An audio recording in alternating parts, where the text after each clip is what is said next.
Thank you very much. Good evening, everybody. My name's Sue Carey. Carey's my married name, and I quickly discovered that S. Carey is apparently scary. It was a bit of a shock. It gets worse though, because my husband's called Scott, so we're actually Mr. and Mrs. Scary. And we thought when we had our son, we should try and buck the trend and stop the scary nonsense. We were going to call him Harry after my husband's late father, until someone said, that's just Harry Carey, isn't it? I've always found names quite funny. My mum's name is Rosalind, and when she divorced my dad, she started going out with this man called John Soul, but we quickly figured out they couldn't get married, because if they did, she'd be Mrs. Arsehole.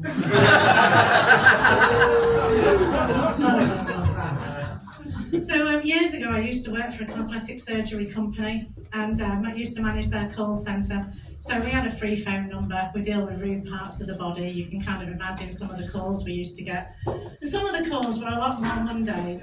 You know, how much is a boob job? How much is it to get your ears done? And you'd say, oh, it's $3,000 or $5,000. And they'd go, is that for both?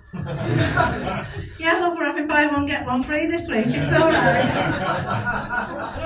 And of course, we had a website, you know, and you could tick the procedures you were interested in, and we'd phone you back. And I used to go in on a Sunday morning sometimes, and I'd look at what people had filled in on a Saturday night. And some people would have ticked every single procedure that we did, and I'd think, well, you know, we're good, but we're not miracle workers, are we? But the thing that confused me most about the cosmetic surgery industry is that you can get the procedures on finance. So I don't own my car, it's on a PCP, and I've got a mortgage on my house, but I mean, how can you not own parts of your own body? You know? I mean, we live in an age of uncertainty, don't we? Our jobs are not safe. What happens if you have your boob job and you can't make the repayments on it? What happens? Does somebody break into your house in the middle of the night, crawl upstairs, commando style, and pop one boob as a warning? I'm really not quite sure how that works, but I've always been a bit fascinated by the medical world. And I was reading some guidelines on when to consider not resuscitating somebody. And don't ask me why, I was having a particularly bad day, I think it was.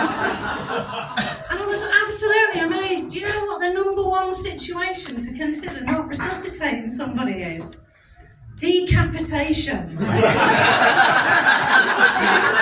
guidelines. I would have thought it was, I mean, how does that even work, right? So the head's over here, the body's over there, it's going to be like a relay race, isn't it? I went to the doctors myself, and he said to me, oh, you're a bit depressed.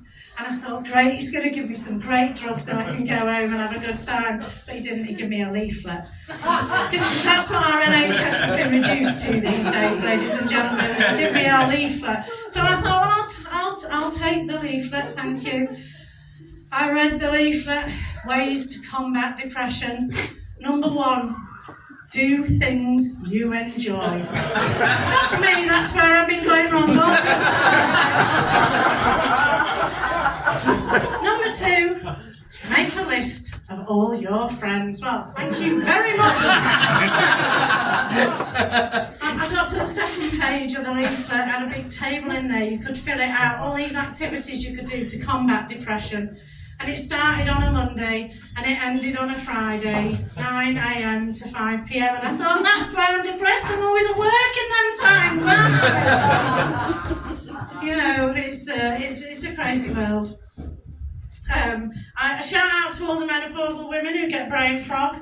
Brain fog, not brain frogs.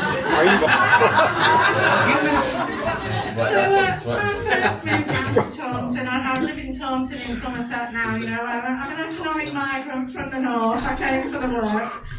So when I first moved down there, I thought I should probably try and integrate a bit, you know, a bit of cover and all that. So I thought I'd join a charity and I'd give something back. So I joined the guide dogs, and I made a friend, and I got talking to him, what were you doing last week? Well, I was guide dogging. I don't think you were, love. How does guide dogging even work? I think you need a narrator for that. And I've got a lot of blind friends because I do a lot of work with guide dogs. And I was talking to this couple. She's blind, he's sighted, and he was really pissed off. And I said, "What's wrong with you?" And he said, "We were watching a crime thriller last night, and she had the audio description on." Well, she would, she's blind, isn't she? So she had the audio description on, but it's out of sync with the picture. So all of a sudden we go, "And Ruth is the murderer." "Well, you bloody bastard, you ruined it for me." So this is my set come to an end, but just before I go, I'd like to leave you with one final thought from my days in the cosmetic surgery industry. As a nation, we spend more money on cosmetic surgery than we spend on Alzheimer's research. And do you know what that means? In 30 years' time, there's going to be a whole load of people in old people's homes with pert boobs and hard-ons and no idea what to do with either of them.